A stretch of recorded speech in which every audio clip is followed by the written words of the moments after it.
Good afternoon, East. Good morning, West. Good to see everybody. Welcome to our webinar to talk about the collaborative research request for proposal process for the Science Collaborative. We really appreciate you joining us. This is Jen Reed with the Science Collaborative, and I'm joined today by the team, Maeghan Brass, Nick Soberall, Jane Ballard, our NOAA Program Officer, Doug George, our partners at the Centralized Data Management Office. And you'll hear from a number of us today. Not necessarily all of us, but we're all here. And we will also add all of the questions that you ask along with the answers to the running Q&A document that you can access on the RFP page. And both of those will be on that funding opportunity page for collaborative research. A couple of housekeeping things before we get underway here. First of all, make sure you stay muted. If you're not already muted, please mute yourselves. But stay muted during the initial presentation. We have about 20 minutes or so of information we think is going to be valuable for you as you get ready to write a pre-proposal for this opportunity. But then remember to unmute later if you need to ask a question. But you can also just use the question function into the GoToWebinar console, which you can access there through, it might be collapsed, so hit the red arrow to open it up. You can ask questions then, and as they occur to you throughout the webinar. When we get to the end, we will answer those questions in the order we receive them. Most of our time today will be spent in the open Q&A session. First, the written questions, responding to those, and then questions that come verbally. So let's just go through what we're planning to do today, sort of an outline of our session. We're going to walk through a summary of the collaborative research opportunity that will include the timeline, the key requirements, and the review criteria that will be used to select the projects that we'll support. We're going to offer 2 project examples from prior competitions as a way to illustrate the types of projects that this request for proposal opportunity is designed to support. The introduction, as I said earlier, should take about 20 minutes, and then we'll respond to questions. And before we get started, though, on this discussion about the collaborative research RFP, we want to point out that there's another open request for proposals for science transfer projects. We'll be discussing that opportunity at a webinar in January. You can register for that webinar on the Science Transfer Grant page, and I think Jane is going to chat that link to that registration in case you happen to be maybe in the wrong webinar and want to go to that other one instead. Just give you a moment to do that. And while I'm doing that, I'm going to turn it over to you, Maeghan, and you can take over here. All right, thanks, Jen. So before we dig into a little bit more about the collaborative research opportunity, we thought it'd be helpful to just pause here and take a couple of polls to get a better sense for who's joining us. So as the poll comes up, just please take a moment and respond to the poll. So the first one is, which best describes your primary affiliation? And you can check all that apply. Okay, let's go ahead and close the poll and see what we got. Yeah, it looks like we have a nice mix of sectors here, some individuals from the reserve system and all of the other sectors we listed. So great to have you on the line today. Next poll is a little bit more specific about how you've engaged with the program if you've applied for Science Collaborative funding before. And let's see our results for that poll.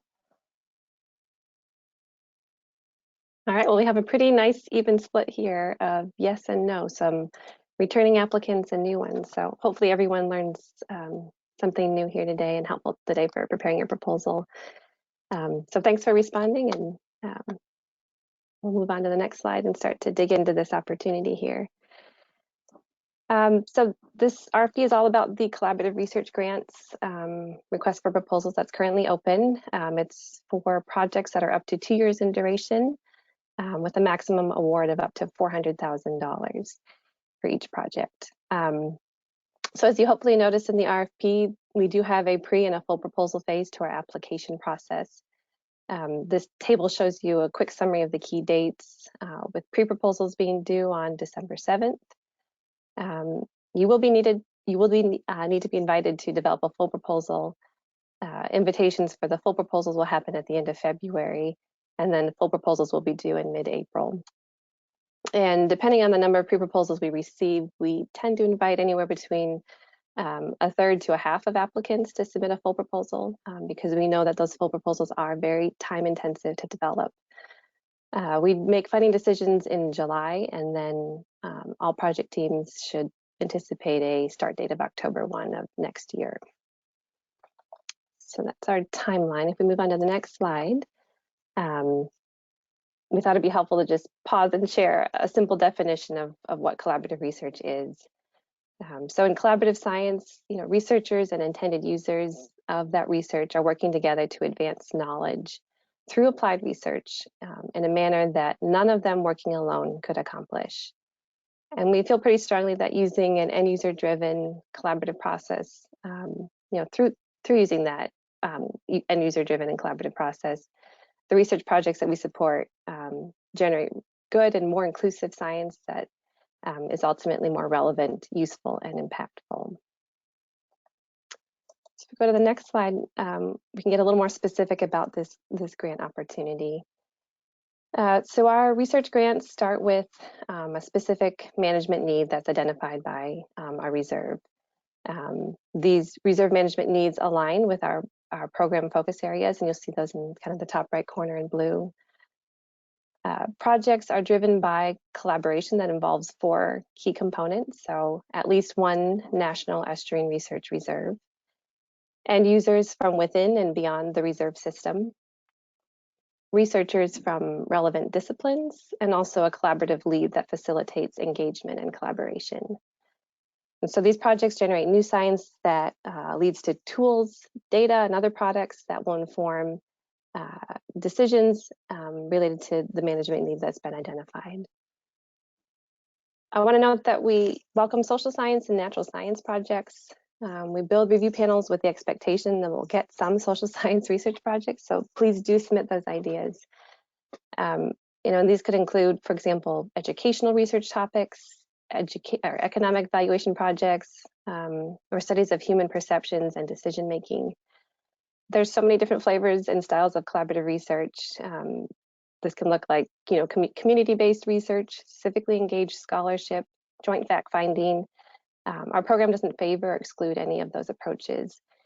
We really just encourage you to design a project approach that works for the issue and your goals and provides the right type and level of engagement from your intended users to ensure that the work meets the management need that you're setting out to address.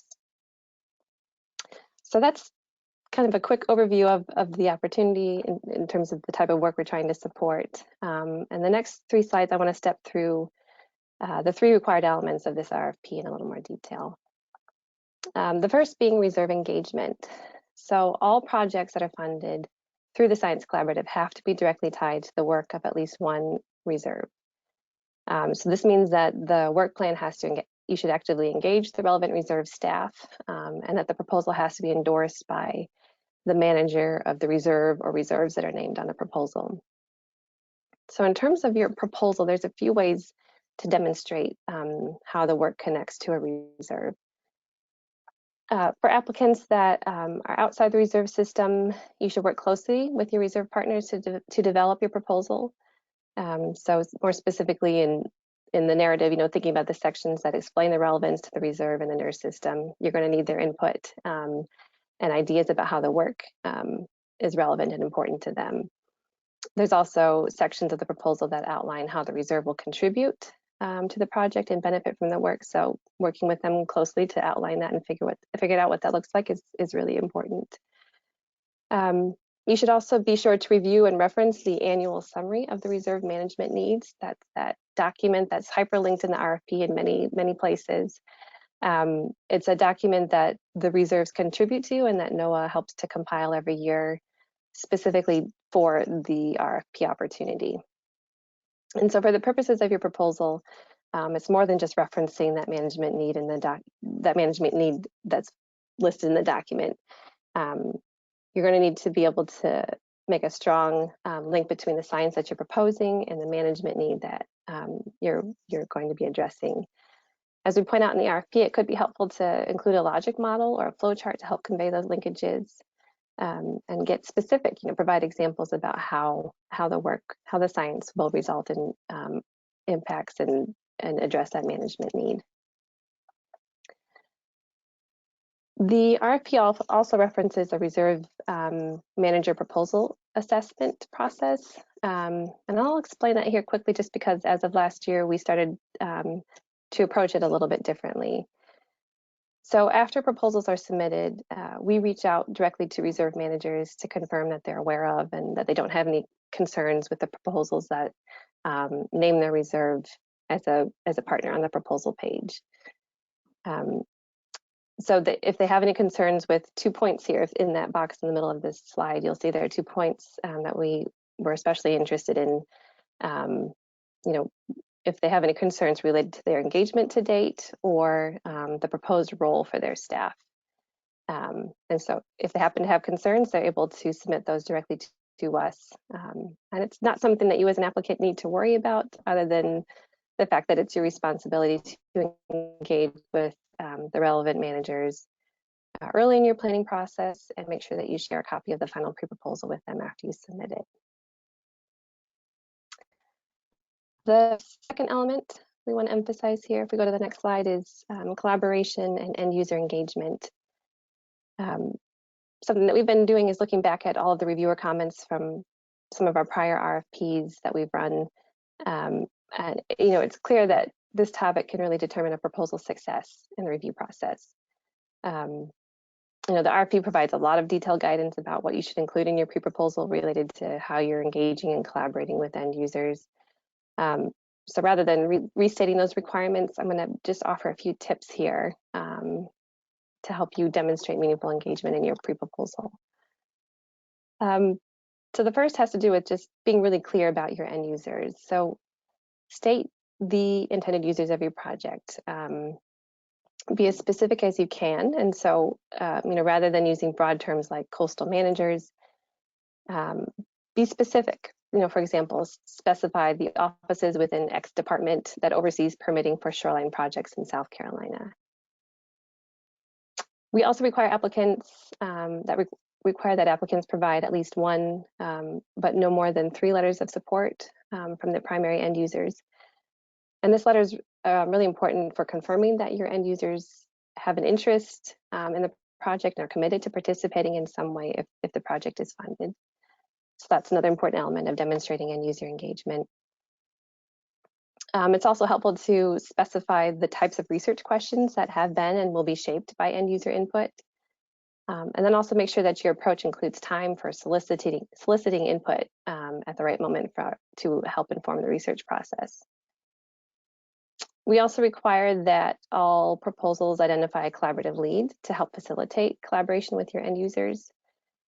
So this role requires resources and end user engagement takes time. So keep that in mind when you're considering your total budget request and planning your approach.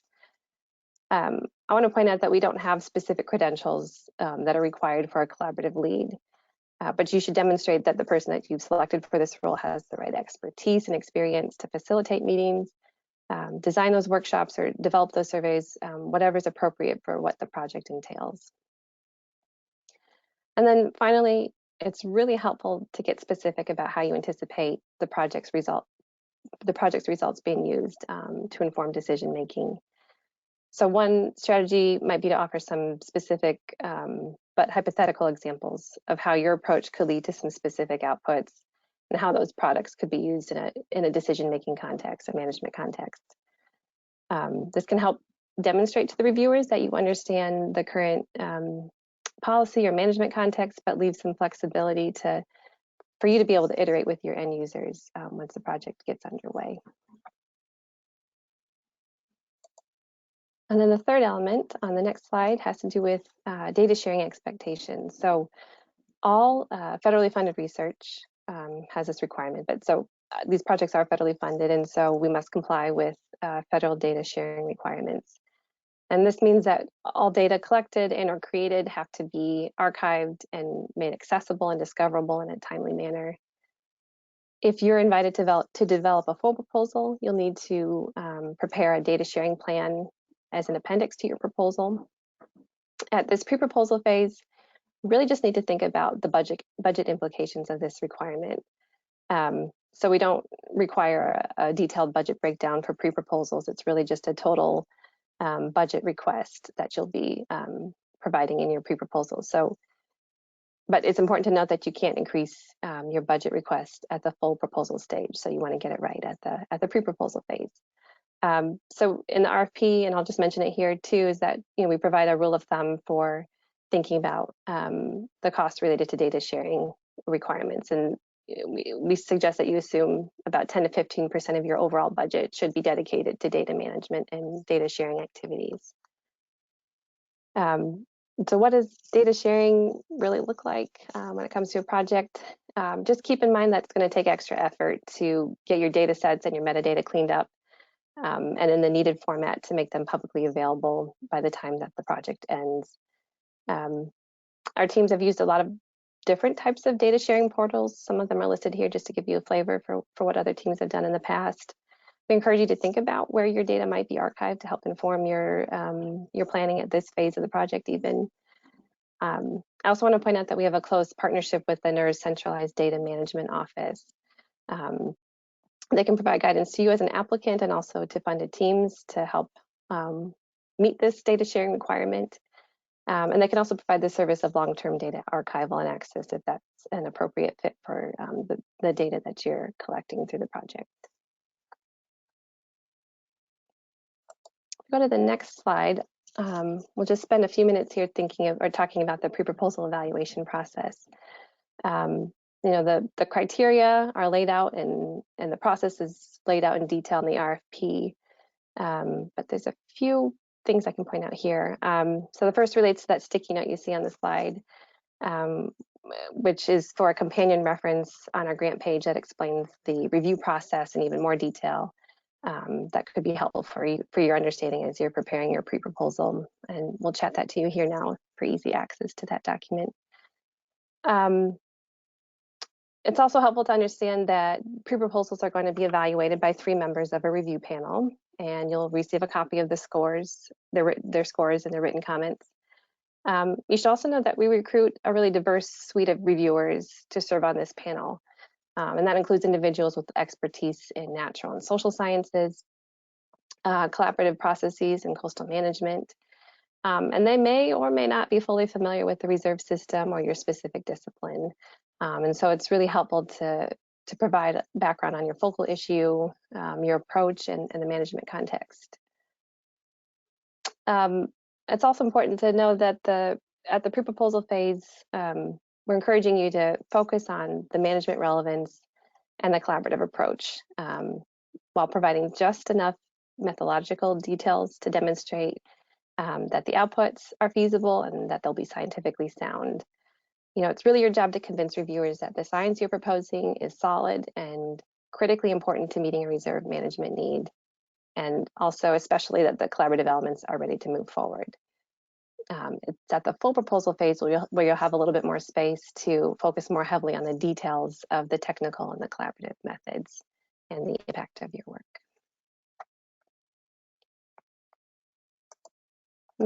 The next couple of slides, we just wanted to pause and share a few examples of what projects have looked like in the past. Each collaborative research project looks very different, but it's sometimes nice to just see examples of how others have approached it, to just kind of wrap your arms around this idea of collaborative science and think about how you might approach it to address the need that you're seeking to address.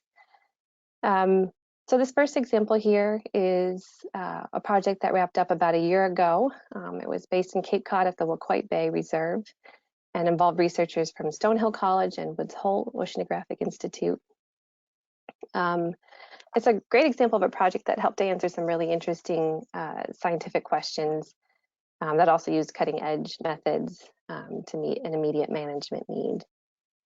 So the management need here was that towns along Cape Cod were under regulatory and still are under regulatory pressure to address excess nitrogen in the bay. And some towns were interested in using aquaculture as a mitigation measure. But to get regulatory credit for oyster culturing operations, they needed better science. They needed locally relevant numbers and models, and also some simple field methods to be able to verify that an oyster farm was indeed removing, X amount of nitrogen from the water. And so the research focused on setting up a field experiment with 3 different commonly used oyster culturing methods. And then they also had a suite of genetic and biogeochemical methods to compare the way that nitrogen is processed. Their end users included municipalities all along Cape Cod, the Regional Cape Cod Planning Commission and state level regulators that are tasked with approving water quality mitigation plans that are developed by towns. And reserve staff were also end users using the science in their training and education programs.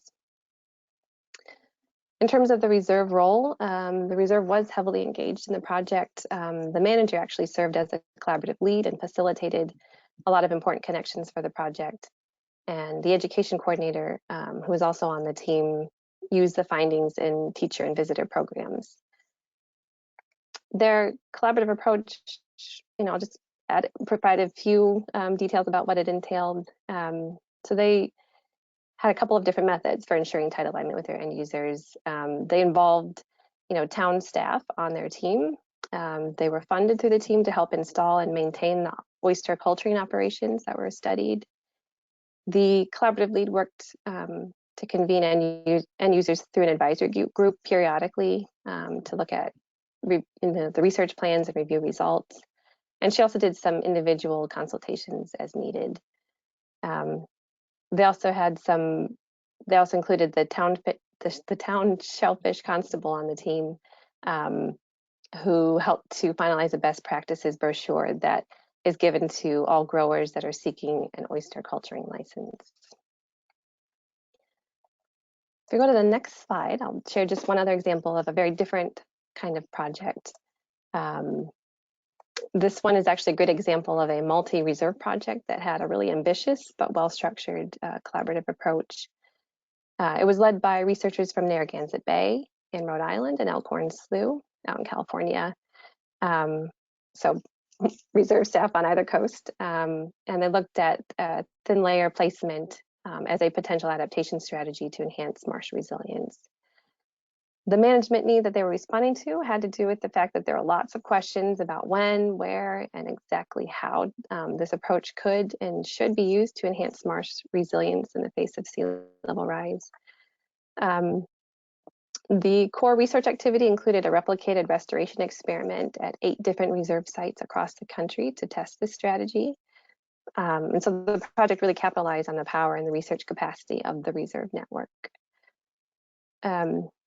End users included reserve staff, so the work was designed to inform restoration activities conducted by and promoted by the reserve staff, but it was also meant to benefit a larger group of users, including state, regional, and national partners that are involved with things like funding and permitting and implementing coastal management strategies. And the project really worked to engage these different tiers of end users who express an interest and a need to better understand TLP strategy.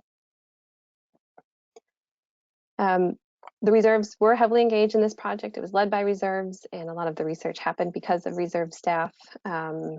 It involved many sectors, the research sectors, as well as the coastal training program and stewardship coordinators. And the research actually happened on the marshes managed by the reserve system. So as I mentioned, their collaborative approach had to connect with many different tiers of end users. And so they designed an engagement strategy that was different for each tier of end user. They had a core group of end users that were part of their implementing team. So that included staff from multiple reserves that wanted to be more heavily engaged in helping to orchestrate the whole process. They also involved an advisory committee that was made up of a broader set of end users that were consulted from time to time to weigh in on things like experimental design, receiving and helping to interpret the results of the research as they were coming in and preparing final products. And then they had this broader set of end users, kind of more those national level end users that they mostly engaged through kind of electronic communications. And this group was consulted even before the project got started as a way of kind of zeroing in on the research questions and needs that were of broader interest to this group of end users. And the team also reconnected with them as results emerged. So those are our 2 project examples. You can look them up on our website to learn more about them, or peruse our project catalog to see other examples of projects. But hopefully that gives you a flavor for what we've supported in the past, yeah, and a way that collaborative research has unfolded for a couple of teams in the past. Okay, I have just one more slide here where I wanted to share a little bit more about resources and support that we're able to provide to applicants. That sticky note reminders for a great resource that could be really helpful as you're developing your pre-proposal.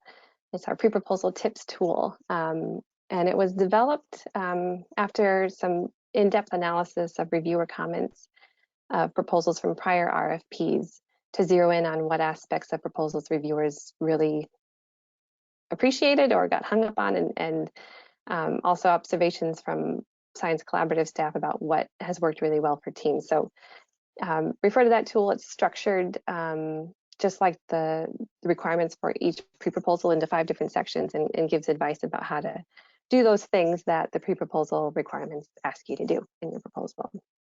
So take a look at that. We'll chat it to you. I think it's already been chatted. We have a couple of other tools. One of them is our characterizing end users tool. It's kind of a short guide to have you step through some questions to think about a process for considering who your end users are and what their needs are, to be able to translate that into a more meaningful engagement strategy. We have another tool called Reflections on End Users. This is another one that helps you think about who your end users are and how to work alongside them to make sure everyone's on the same page and that you do have a solid groundwork for an engagement strategy for a project. So check out our applicant resources page. These are all listed there. We've also chatted them. There are a couple of other resources you might find helpful on our website.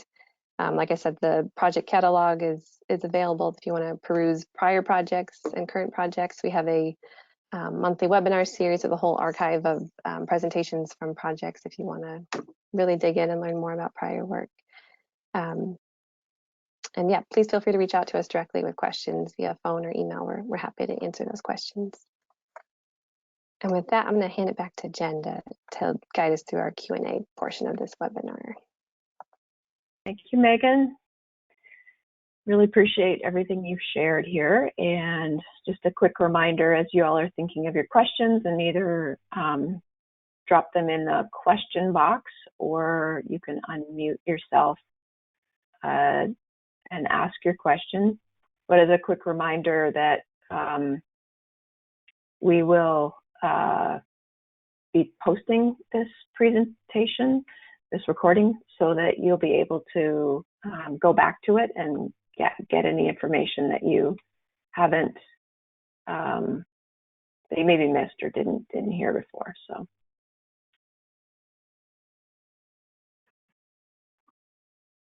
Also should note that we've had several questions already come in on this request for proposal process. So we've been updating that running Q&A document already with this year's set of questions. So that's something you'll also want to check out as questions arise with you and your team as you're developing your proposal. There's a lot in there about budgeting, what's allowable for indirects, etc. So I think your first question first time the question occurs to you, just take a quick look through that Q&A document just to make sure that the question hasn't already been asked.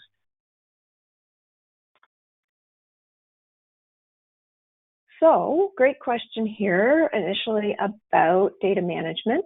So the question is, should this 10 to 15% of the budget largely be dedicated to the time to do this, or are there other things to think about?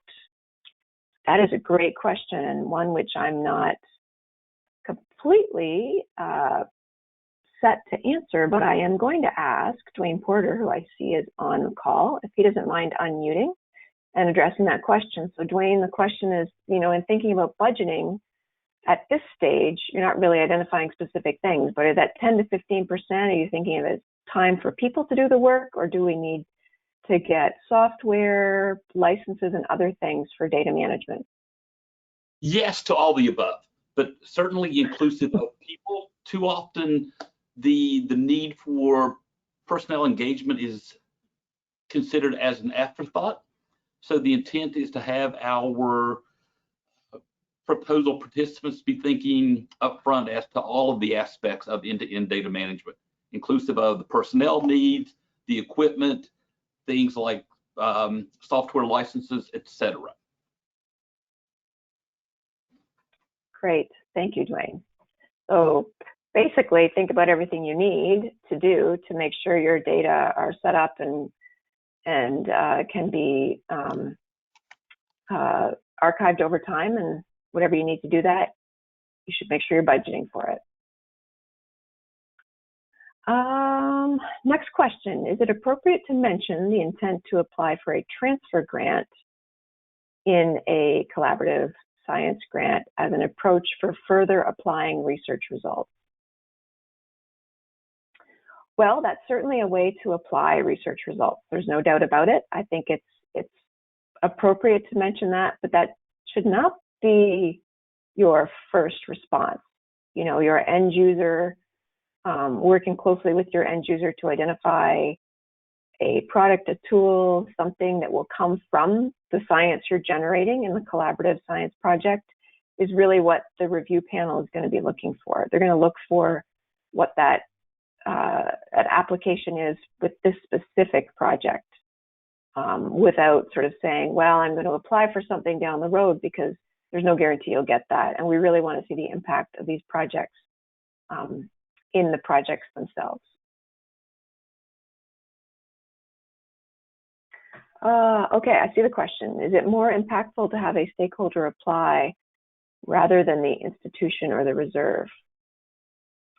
I don't think, I'm just sort of thinking, I'm going to give my response, and then I'm going to ask Maeghan for her perspective. But I don't think it matters. I think what the review panel is looking for is a proposal that clearly indicates who all is involved, how they'll be involved, and that the capacity exists for carrying out all the pieces. That, in other words, the team that you've assembled has the capacity to do everything that you say you're going to do. And so if a stakeholder, in our terms, end user, it makes sense for the resources to go to that end user, and they contract with an institution or reserve to do the science, or they're going to be the lead on the science. That's totally fine. I don't think it matters either way, but I'm going to ask Maeghan, what do you think? Yeah, that's exactly what I was thinking. I think it's most important to convey that you've organized the team and the level of engagement with end users to do the science that meets the need. I don't think that there's a strong preference one way or the other who necessarily leads the project, as long as it makes sense for the work that you're setting out to do. Good question, though. Sometimes strategically, it's important to have a specific type of team member apply, but I would say not for this case. Remind you all that we're always available for email questions and any other, well, I shouldn't say any other, but email is a great way to send us a question, and we respond by email. And then just know that we sort of scrub the question of identity, but then add it to the Q&A list. So as questions occur to you as you're working with your team, don't hesitate to reach out to us with questions. Here's a good question. So wanting us to talk a little bit more about how project deliverables can be used by end users and what level of detail is needed for the pre-proposal, and an example of a good description. The examples get challenging, I'll just say, because NOAA treats the proposals as the intellectual property of the people who submitted them. So it's challenging to get examples, but I think it's important, and Maeghan said it, but I think she maybe said it quickly, that it's important to show the panel in your description that you know kind of how the project deliverables might be used. Like, for example, we could develop a lookup chart or a more refined lookup table or a more refined map or some other kind of product. You might describe, for example, if it's a more higher resolution map, you might describe what the existing map resolution is and what you anticipate being able to produce, and how it could be used, but always make sure you couch that as an example. One of the things we've observed over time is that in the course of doing the research and then working with end users iteratively, your map inevitably becomes something else. But it's really important for the panel to have a sense that you kind of know the kinds of products end users could use. You've had the conversation with them about what they're initially interested in, at least, and you can describe that fairly accurately. You don't need pages and pages. A paragraph description should be sufficient. And that it's kind of an example of what could be produced, but recognize that that iteration with your end users will change the product over time. Maeghan, do you have anything to add that would be helpful for people to think about as they're considering that? Yeah, I think it can be in the narrative, and then also another obvious place would be get specific in the letters of support if you can. If end users have something to share there about how they're anticipating using it, that's also a great opportunity to provide that detail in a different way and from the end user's voice. That's a great suggestion. Maeghan, what's your favorite tip for teams to be thinking about, especially at this stage, fairly well into getting that pre-proposal together? What should they be thinking about? I think being specific where you can be is really valuable and important. And that's like in a lot of ways. Being specific about how that science meets a need, like very specific, not just saying, here's some science, here's a need. You have to make that connection, that link very explicit for panelists and reviewers to follow your logic. Getting specific about who those end users are, not just naming a general sector, but the department or the reserve, or even the reserve sector or staff that will be using the results. And I always think about how important it is to demonstrate that the project is ready to go. Like the moment is right. The collaborative elements are, the relationships are sufficiently, far enough along. The ideas are solid enough to pursue further, and it's worth, moving on to the next phase and developing that full proposal because the pieces are coming together and the moment is right for addressing a need, and the science is there, or it needs to happen to address that need. And I think all of those that can be enhanced by the right letters from your end users. And you have 3 letters to be thinking about getting. And so the opportunity to have your end user provide a little bit of that detail, as Maeghan said earlier, about how they anticipate using what's generated in the project, and also to illustrate like the stage where the relationship's at, to be able to talk about their comfort in working with your team. Those are things to be thinking about here. Okay, so great question here about kind of geographic application of a project. I know that each reserve's priorities vary, but should projects generally be restricted to coastal areas, or can they be applied more broadly to upstream areas too? Or is this a question that's best directed to an individual reserve? Well, so a project needs to cover the geography that allows it to be successful, which is like, oh, thanks for being so vague, Jen. The second part is the key piece. Talk to the reserve, talk to the end users, find out where it is that the research needs to occur to be most effective for your end users and for that particular reserve. Just know that, for example, a question we often get is the question that must all the research occur within the reserve boundaries, and that's not a requirement. Basically, we want to see proposals undertake research that is located wherever it needs to be located to meet that management need that's been identified by the reserve and to meet the end user needs of the engaged end users. So yes, talk to your reserve, talk to your end users. Another question, how much should a collaborative proposal reference a catalyst project it may be based upon? Great question. Probably there's a relationship in the management need. The catalyst is probably building on and related to the same and similar management need. And so there's an opportunity to give some background about the effort. And I think that's a great place to reference the catalyst project there. You could probably also talk about it if you're bringing the team almost wholly from the catalyst project into the science, the collaborative research proposal. You could talk about how your team has worked together before and where they've worked together. I would say weave it into the effort as much as you have room for. Oh, there's an interesting question. A great one too. Something I think we all work on, no matter how experienced we are. Tips about team management proposals that set themselves up for successful project management.